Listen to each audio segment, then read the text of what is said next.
Here's how you can turn off Wi-Fi auto-join on your iPhone.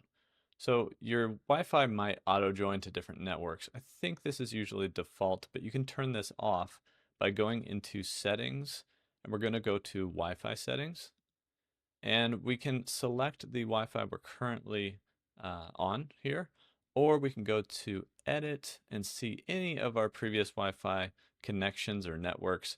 You'll have to enter in your iPhone password, but once you do that, you're going to see all the different networks you've connected to. All we have to do for the current network we're connected to, or any of these past networks, is tap on the little eye icon, and you'll see auto join up here. If it's toggled on, that means it's green.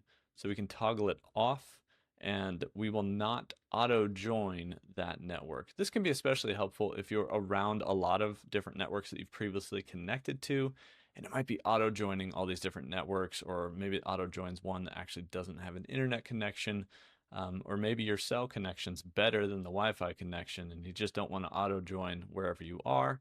This is how you can turn that off, and you can always toggle it back on if you need to. But yeah, that's how you can turn off Wi-Fi auto join on the iPhone.